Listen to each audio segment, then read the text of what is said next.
Hi everyone, welcome to PH Bus News, where you can watch latest news of Philippines entertainment. Please make sure to subscribe to our channel for more videos. Hi guys, welcome back to our channel.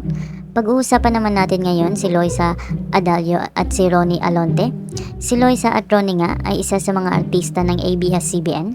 Si Loisa Adalio ay una na diskubre sa pagsali niya sa Pinoy Big Brother, at after ng kanyang PBB journey ay sunod-sunod na nga ang kanyang mga projects sa ABS-CBN.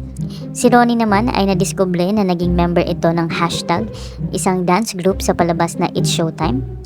5 years na nga nagsasama si Loisa at Ronnie bilang mag-boyfriend at girlfriend, at sunod-sunod din ang kanilang projects together.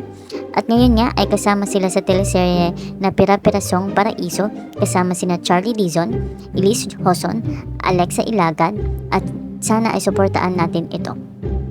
Going strong nga ang relationship ni Loisa at Ronnie, and just like everyone else ay di rin naging perfect ang kanilang journey together, at meron ding mga pagsubok na nagpagdaanan.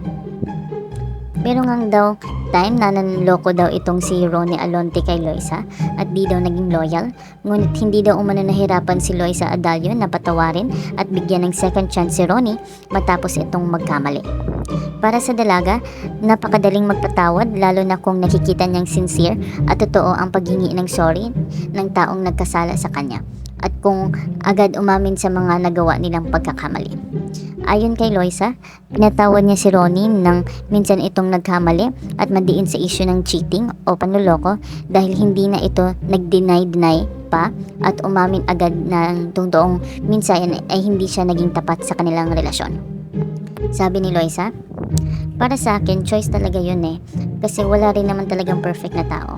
Kahit ako, hindi rin naman ako perfect. Sige, sabihin nating magkakaroon din ako ng bagong relationship. For sure, hindi rin naman magiging perfect yun Kaya nga sabi nila, di ba, I'd rather have bad times with you than good times with someone else. Yung point na inamin niya, yung pagkakamali niya, yun yung malaking bagay, kasi marami akong kilala sa past relationships ko na huling-huli mo na, hindi pa umaamin. So, mas mahirap patawarin yung mga huling-huli mo na todo deny pa. Pero siya, aminado siya at hindi na niya uulitin. E di okay tayo. Kahanga-hanga nga ang bravery ni Ronnie Alonte na umamin sa kanyang partner na si Loisa sa kanyang pagkakamali, at ngayon ay mas naging matibay pa ang kanilang relasyon, at sana ay magtagal at panghabang buhay na talaga ang kanilang pagsasama. So ano sa inyo dito guys? Comment your thoughts below, and don't forget to subscribe to our channel.